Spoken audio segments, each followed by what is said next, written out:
40 নম্বর আয়াতে আল্লাহ তাআলা বলেন আল্লাযীনা ইম্মাক্কান্নাহুম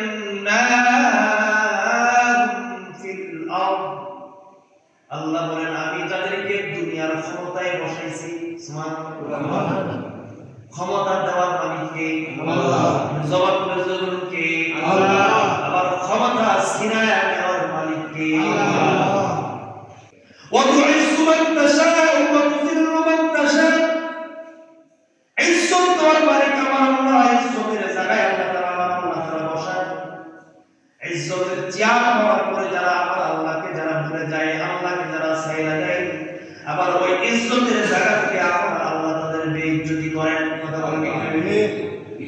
মুহতারাম হাজিরিন, কিয়ামতের ময়দানে কঠিন মুসিবতের দিনে আল্লাহ পাক রব্বুল আলামিন শাস্ত্রের মানুষদেরকে আল্লাহ তাআলা আরশে ছায়া দান করবেন। এর মধ্যে এক নম্বর হলো ইনসাফ ওয়ালা যার নেতা। ও দুনিয়ার মুসলমান, আল্লাহ তাআলা যদি আপনাদের মধ্য থেকে কাউকে যদি যারা এখানে আছেন যদি এমন কেউ যদি থেকে থাকেন যে আল্লাহ আপনাকে এমন ক্ষমতাওয়ালা বানাইছেন, আপনার কথায় 2-4 জন মানুষ উঠে বসে, আপনি যদি সমাজের পুরো মাতাব্বর হয়ে থাকেন, ইনশাআল্লাহ আজকে বয়ানের শেষ পর্যন্ত যতগুলি কথা বলবো আল্লাহর কোরআনের আয়াত এবং হাদিস আর রাসূলের হাদিস থেকে বলবো।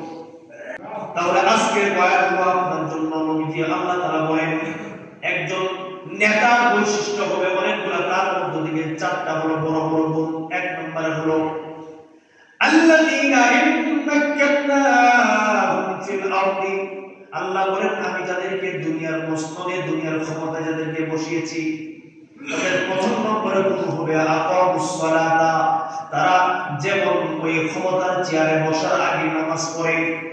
আপনারা দেখবেন বাংলার জমিনে দেখা যায় নির্বাচন যখন আসে, নির্বাচনের আগে মাথায় টুপি দিয়ে নেতা সাহেব মাথায় টুপি করে ঘুমানোর সময় টুপি ঘুরে না, এমন আশ্রয় বলে নেতা সাহেব ক্ষমতায় বসার সময় চেয়ারে বসার আগে আগে তার মাথা থেকে টুপি খুলে না, নামাজ পড়া বাদ দেয় না, মসজিদে যায় নামাজ পড়ে। আল্লাহ বলেন আকামুস সালাতা, ওই নেতাই হলো ইনসাফ ওয়ালা নেতা, যে শুধু ক্ষমতা পাওয়ার আগেই নামাজ পড়বে তা নয়, ক্ষমতা পাওয়ার পরেও নেতার চেয়ার পাওয়ার পরেও যে নামাজ ছাড়বে না, নামাজ আদায় করবে। শুধু তাই নয়, তার আরো যারা আছে, তার অধীনস্থ যারা আছে, ওই নেতার আন্ডারে যারা চলাফেরা করে, ওই নেতার কথা যারা মানে না, তার কথায় যারা চলে, তাদেরকে সাথে নিয়ে যারা নামাজ পড়বে, এই নামাজের গুণ যেই নেতার মধ্যে থাকবে, আমার আল্লাহ তাআলা বলেন এ হলো প্রকৃত নেতা।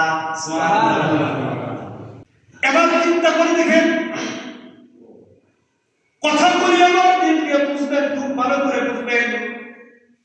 দুনিয়াতে যদি আপনি কোনো নেতার পাওয়ার থেকে থাকেন, যদি কোনো ক্ষমতার যদি মস্তকে থেকে থাকেন, বয়ানটা আপনার জন্য আল্লাহ করেছেন। আল্লাহ পাক রব্বুল আলামিন তিনি বলেন নেতার গুণ হবে শুধু ক্ষমতা পাওয়ার আগে নামাজ পড়বে টুপি মাথায় দিবে তা নয়, ক্ষমতা পাওয়ার পরে ওই প্রকৃত নেতা যদি হয়ে থাকে, ওই ক্ষমতা পাওয়ার পরে চেয়ারম্যান হওয়ার পরেও, মেম্বার হওয়ার পরে, এমপি হওয়ার পরে, উপজেলা চেয়ারম্যান হওয়ার পরে, মন্ত্রিত্ব পাওয়ার পরে, এমপি মন্ত্রী প্রধানমন্ত্রী হওয়ার পরেও সে কোনদিন নামাজ ছাড়বে না। কথা বলেন ঠিক? এটা গেল 1 নম্বর গুণ। 2 নম্বর গুণ হলো যে নেতার মধ্যে 2 নম্বর গুণ থাকতে হবে ওয়াতাউজ যাকাতা, যাকাত আদায় করবে। 3 নম্বরে গুণ হবে আল্লাহ পাক রব্বুল আলামিন বলেছেন ওয়া আমারু বিল মারুফ, যে নেতা সৎ কাজের আদেশ করবে। নিজের গায়ে কারো কথা লাগলে বলবে না এর ধরে মার, এমন কথা বলবে না, বরং ওই নেতা যদি প্রকৃত নেতা হয়ে থাকে বলবে সৎ কাজের আদেশ করবে। কিসের আদেশ করবে? সৎ কাজের আদেশ করবে। ওয়ানাহাউ আনিল মুনকার, যত ধরনের পৃথিবীর বুকে যত ধরনের খারাপ কাজ আছে, অসৎ কাজ আছে, যদি প্রকৃত নেতা হয়ে থাকে, ইনসাফ ওয়ালা যদি নেতা হয়ে থাকে, যদি ওই নেতা যদি কিয়ামতের ময়দানে আল্লাহর আরশে যদি ছায়া পেতে চায়, তাহলে তাকে পৃথিবীর মধ্যে যত অসৎ কাজ আছে ওই কাজ থেকে নিষেধ করতে হবে। এখন দেখা যায় আমাদের নেতারা অসৎ কাজ থেকে মানুষকে নিষেধ করবে তো দূরের কথা, ওই অসৎ কাজের সহযোগিতা আমাদের নেতারা বেশি করেছে। সব নেতারা, অধিকাংশ নেতা, কথা বলে ঠিক নেই, সব নেতা হাতের 5 আঙ্গুল এক সমান না, সব আলেম যেমন এক সমান না, সব নেতাও এক সমান না।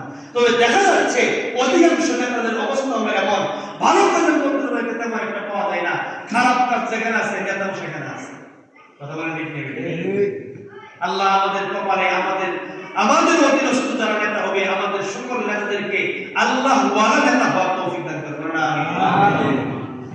মুহতারাম হাজির, নেতা যারা হবে, যারা ইনসাফ ওয়ালা নেতা হবে, যারা শাসক হবে, যারা এলাকার মাতাব্বর যারা হবে, তাদের মৌলিক হলো 4টা গুণ। বলেন কয়টা গুণ? একটা হলো আকামুস সালাত, নামাজ কায়েম করবে, নামাজ পড়বে, ওয়া আতাউজ যাকাত, যাকাত আদায় করবে। 3 নম্বর হলো ওয়া আমারু বিল মারুফ, সৎ কাজের আদেশ করবে। 4 নম্বর হলো ওয়া নাহু আনিল মুনকার, অসৎ কাজ থেকে, মানুষকে খারাপ কাজ থেকে বাধা করবে, মানুষকে খারাপ কাজ করতে দেবে না, নিজেও খারাপ কাজ করবে না, মানুষকেও খারাপ কাজ করতে দেবে না, নিজেও ঘুষ খাবে না, আরেকজনকেও ঘুষ খেতে দিবে না, নিজেও অন্যায় কাজ করবে না, আরেকজনকেও অন্যায় কাজ করতে দেবে না। কথা বলেন ঠিক না বেঠিক? যে এই যে নেতার ভিতরে এই 4টা গুণ পাওয়া যাবে, বড় বড় 4টা গুণ। আল্লাহর নবী বলেন এই নেতা কিয়ামতের ময়দানে আল্লাহর আরশে ছায়া পাবে।